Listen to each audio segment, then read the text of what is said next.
नमस्कार, प्रवास साक्षी देख रहे हैं आप। पेश है न्यूज रफ्तार से। प्रधानमंत्री नरेंद्र मोदी ने भारत के पहले स्वदेश निर्मित विमानवाहक पोत आईएनएस विक्रांत का जलावतरण किया है। इसके साथ ही भारत उन चुनिंदा देशों की फहरिस्त में शामिल हो गया है जिनके पास ऐसे बड़े युद्ध पोतों के निर्माण की घरेलू क्षमताएं हैं। प्रधानमंत्री नरेंद्र मोदी ने कहा कि भारत के समुद्री इतिहास का सबसे बड़ा जहाज तथा स्वदेश निर्मित विमानवाहक पोत आईएनएस विक्रांत भारत के रक्षा क्षेत्र को आत्मनिर्भर बनाने की सरकार की प्रतिबद्धता का एक उदाहरण है।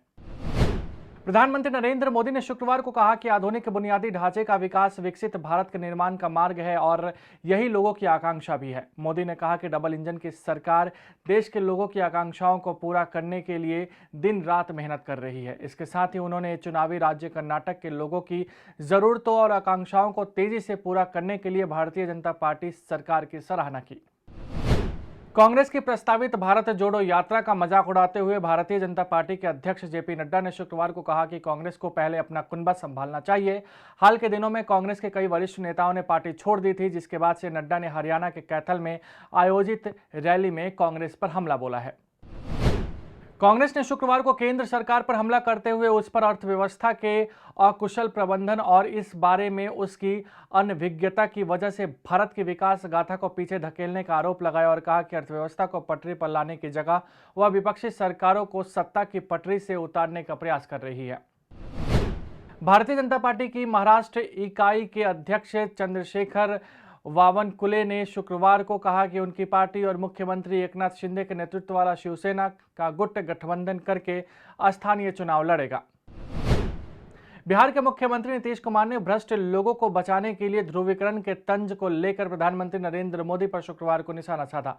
साथ ही उन्होंने यह भी याद दिलाने का प्रयास किया कि वह अटल बिहारी वाजपेयी सरकार में शासनकाल में केंद्र में मंत्री थे। नीतीश कुमार ने साफ तौर पर कहा कि वह प्रधानमंत्री नरेंद्र मोदी के बातों पर ज्यादा ध्यान नहीं देते हैं।